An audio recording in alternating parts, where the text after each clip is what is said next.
Convince you in 5 minutes that considering recombination and speciation together is a really important thing to do.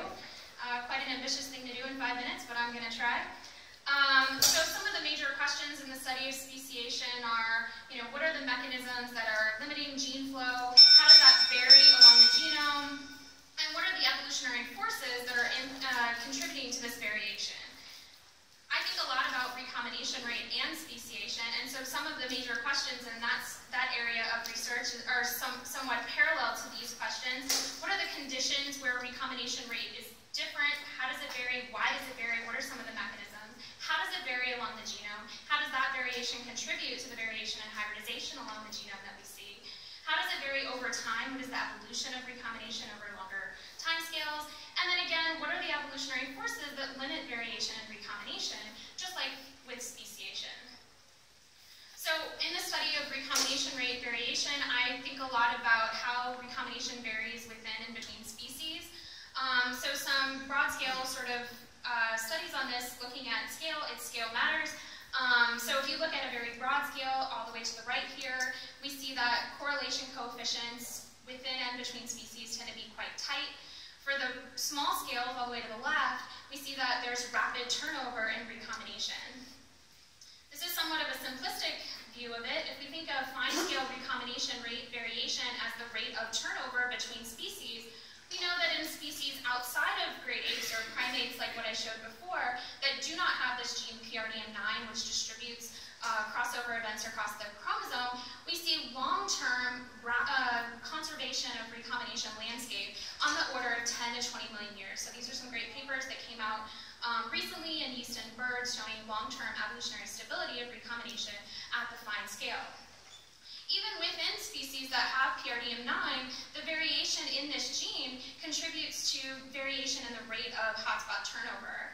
So in a study that I recently published, we showed that in humans, which have few major high-frequency alleles of PRDM9, we see still slower turnover than in chimpanzees, where we have many intermediate frequency alleles. So even in species that have PRDM9, it's faster hotspot turnover in groups that have higher diversity at this locus.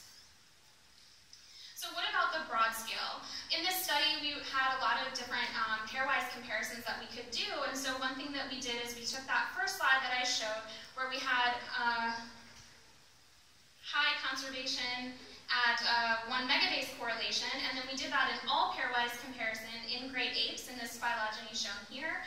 And then we took that and we put that on the y-axis. On the x-axis is pairwise nucleotide divergence.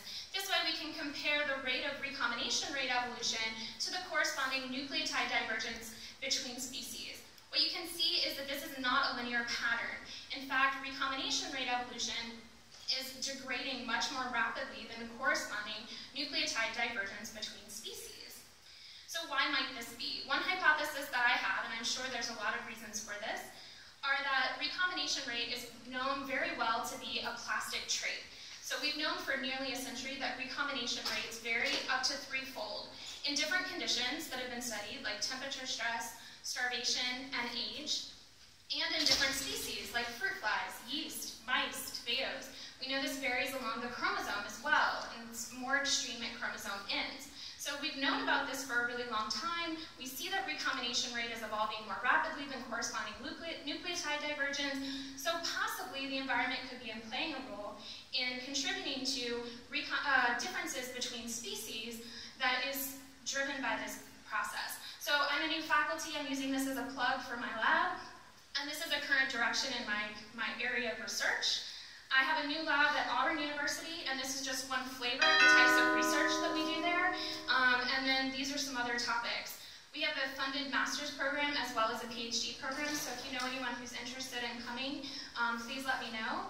And if you're interested as a postdoc in joining the faculty, we might have a job on the market. So come talk to me about that as well. Thank you.